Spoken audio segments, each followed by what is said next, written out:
Okay, so with this project, starting 4 years ago, we had all good intentions of having the car driving by 2016. So that didn't happen. Neither did 17, neither did Hoogie's wedding in 2018. But new goal, 2019 Power Tour. Along with this car, Stefano's bringing a car. We're gonna have to stick around for that. But both of our cars are gonna be collectible magnets at the stops to prove that you are a long hauler, which is a huge honor. We've got a month left to button up a few things. You gotta put the glass and interior in it, put all the chrome back on it. I cut and polished almost the entire car, just have to do the front fenders. So we'll show you what we did this week, and yeah, here we go.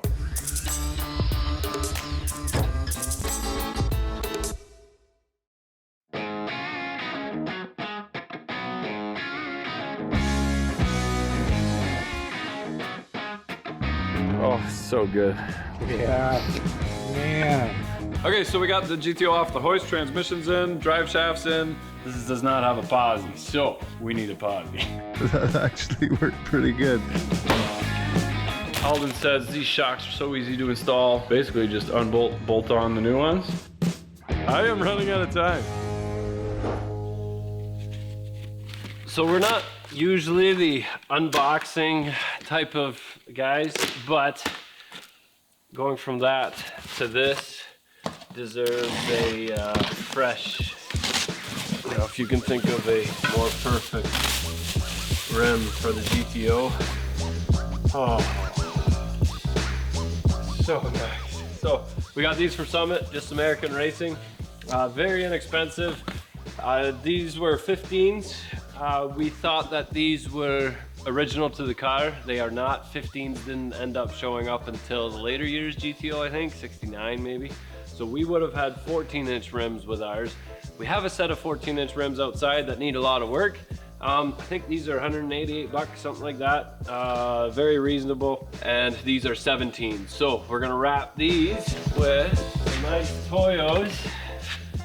So for anybody who wants to know our tire setup, we're going with 235/45 R17s, and these are the R1Rs, the Proxes. These should be really nice touring tires.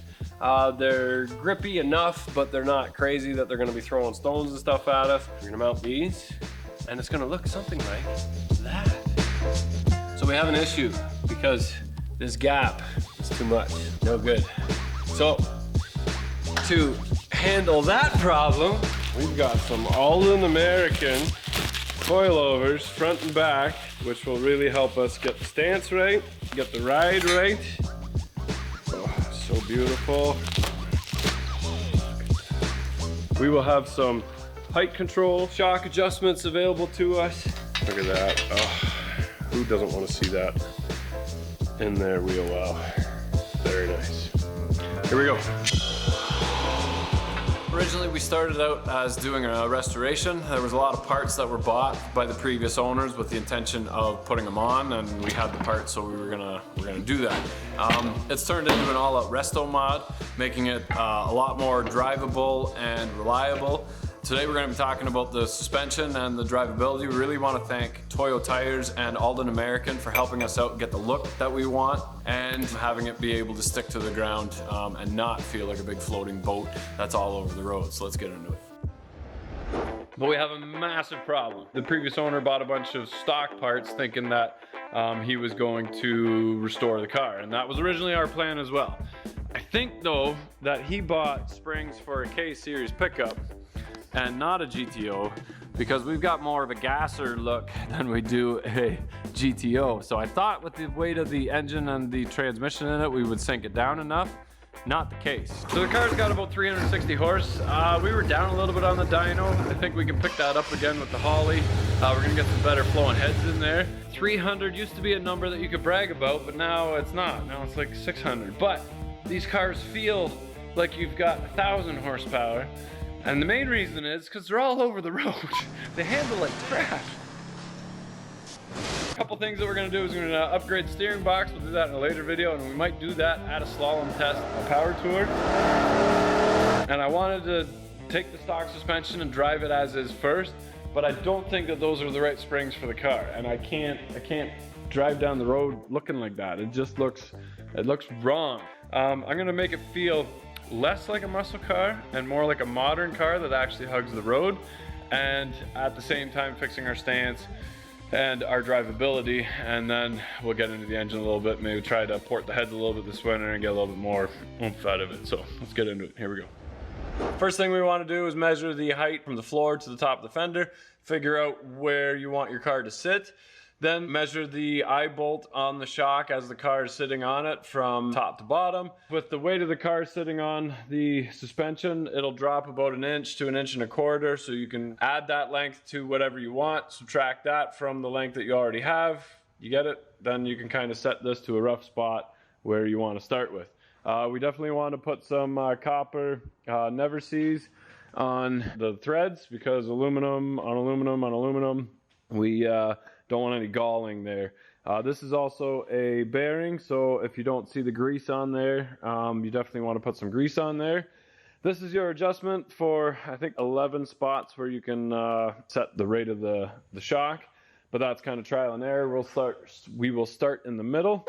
Okay, so we have about 28 3/4 inches on the fender. I'd like to drop it a couple inches, 1.5 inches anyway. You can see my negative camber with the tire tilting in, which means that I need to take my upper control arm, this thing, and move it that way. Problem is, I'm already butted up against the mount or the frame, so I cannot move this out anymore. But if we drop it down, what'll happen if we drop it down, the upper control arm will move out and it'll push the top of the tire away from the car. So if we've got way too much positive camber at the end of it, we can shim that upper A-arm and then move it back until we get the proper camber. So we'll start by jacking up the car and removing the tire, and we'll get into it. Here we go.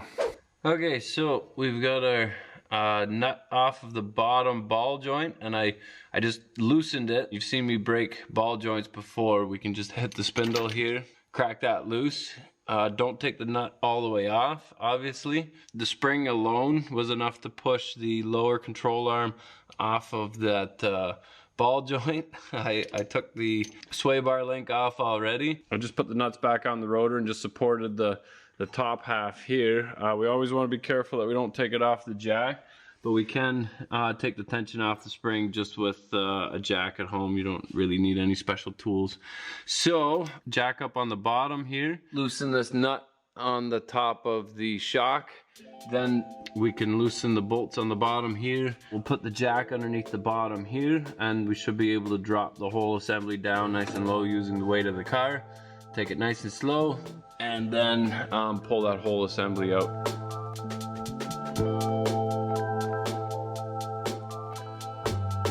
The shock is extremely straightforward. You can see the shock ends there, and there is an indent up in the shock tower that actually sits into, so make sure that fits.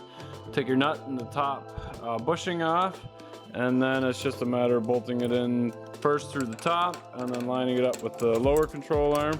You got your adjustment knob for your tension, and then your height control there. Pretty cool, very straightforward. You get some nice grade 8 hardware to bolt the bottom in place. You might have to drill the lower control arm holes to a 3/8 hole if it's not already, and maybe you have nice tubular control arms already, who knows, but we're just using our stock stuff for now. Why not take it all apart again later, right? Yeah, there we go.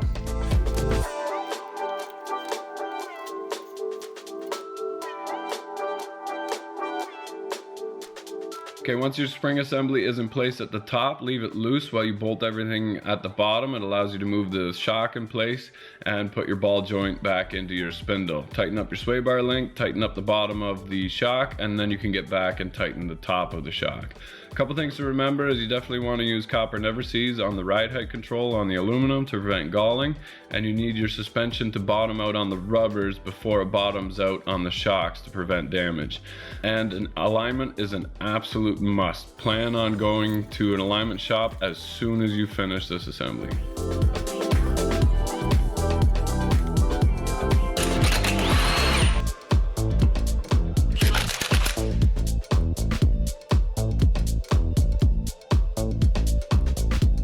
Much betterer.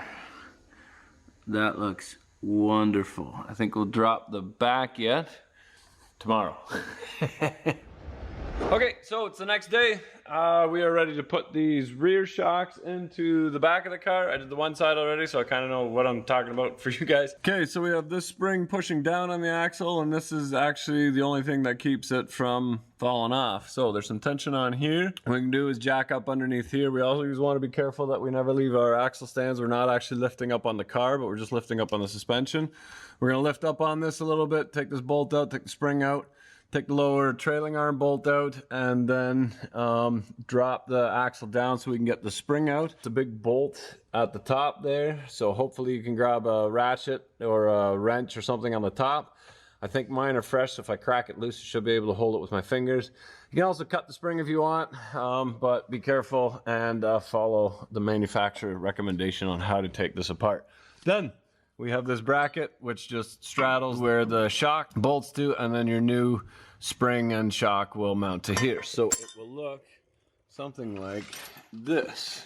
So we got a all nice grade 8 bolts attached, are in your kit, and it just goes up at the top there. Nice little bracket at the top. Very straightforward. Took a little bit monkeying around to get the bracket in, so I had to use a pry bar with a drift punch end at the end just to line the holes up. Don't drill any holes if you don't have to.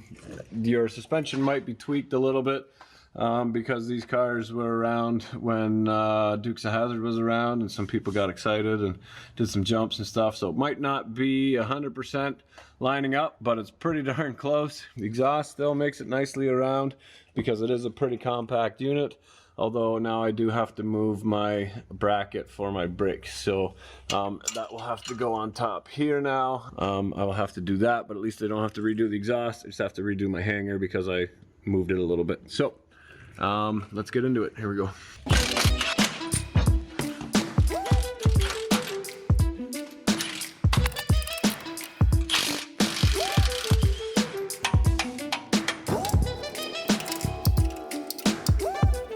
I'm supporting the front of the pinion, lifting it up, and because your differential wants to roll, and as it rolls, this bolt gets tighter, so it should be easier to come out now, and easier to line up the hole afterwards.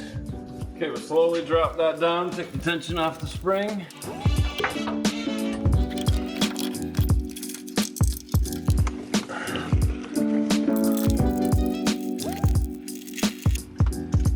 We got the front of the pinion supported by a jack.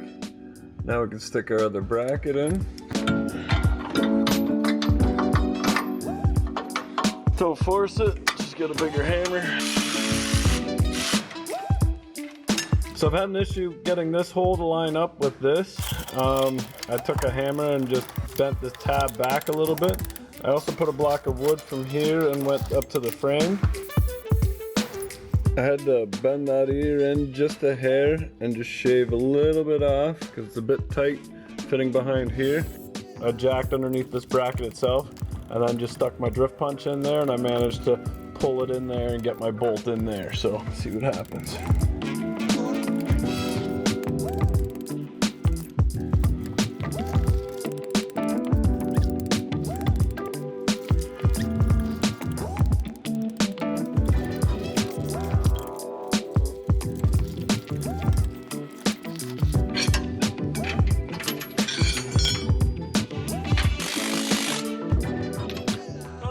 Nut.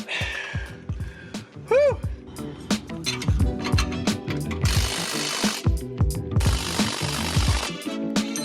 Got our upper ears mounted. Gotta make sure that our adjustment screw is pointing in so we can get at it.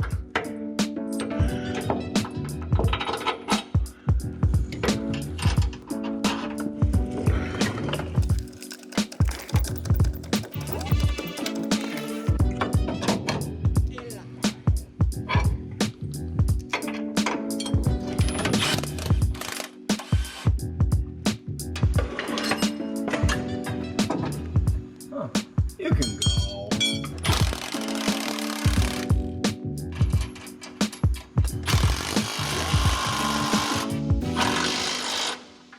How's those nose hairs? And that is all there is to it. So these bolts get torqued to 75 foot-pounds. The 3/8 bolts up top get torqued to 20 foot-pounds. 75 for that one as well. Definitely keep an eye on it. Maybe your first service, we just check them over again. You never know. If you're doing any Daisy Dukes jumping, then you might want to retorque those. But we'll throw the tire back on, we'll put it back down on the ground and see how that stance is. Here we go. That is sexy. So I went with this rim and tire combo because I knew that it would fit inside the wheel well here. We've got a little bit of space here yet if we were to sink down. This is about as low as I could go with the car. I think this is about 25.5 inches. That's about 26. So it doesn't make sense to have the back lower than the front. But I don't think we want to go any lower. I'm thinking I like this stance. It's about 26 inches on this side. 26.5. You can see just a little bit more space above the wheel well, and the front there is about 26 as well. So I might drop that a 1/4 inch. A nice thing about these tires and this rim combo is that anything fits. It will tuck inside the wheel well. We can drop it a little bit if we're going to be turned. Like, there's no issues with the tires turning inside the fenders at the front. Nothing scrubbing or rubbing. And they fill the wheel well pretty nice. I like seeing a little bit of tire showing off those Toyos. Even though it's a resto mod, I don't like the all rim look. Nice thing is though, if we load the whole trunk up with gear and find that we're starting to sag, we just go underneath and we just crank the spring up a little bit, give it a little bit more height, and we won't have any issues with bouncing down the road. If we're empty and we're just going to a car show, then we can crank it back down again. It only takes a couple minutes, and we've got a beautiful, beautiful setup. So now, unfortunately, that's done. I have to keep buffing and sanding and working my way around. Then we'll ceramic coat it, and then we'll start putting badges and chrome on. So here we go. Okay, Hoogie, what do you think? Left or right? Left side or right side better? Yeah. For the height? Yeah. I like it a little lower. Yeah? I was so frustrated because the front would never come down, and even so we got drop spindles with the brake kit, and it was still way too high. And we talked about that. I'm like, So is it the springs? Do we get yeah. I know where there's a completely rotten convertible Blazer. We should buy that and do the same thing to it, no? We have the springs for it. It only makes sense. I don't know. This is the right side. So if you look, the back end is just a little bit lower. But if you look on camera, I think we'll split the difference because there is like 1.5 inch difference. So I want to see the tire, but this, I think that looks sick. I think it's too cool for me. Like, I don't know that I'm cool enough to be able to drive it. I'm glad you're happy with the stance. I think headliner and trim this week. That's my goal. And then I'm in good shape because everything else is like done. Okay, so we've got our suspension nailed down. We really want to thank Aldan American for setting us up with that. Next video, we'll be putting the interior, or the glass, or the chrome, or something. My head's kind of a mess, but we will be on Power Tour. Check out our map if you live along the way and you have something cool. We'd love to just swing by.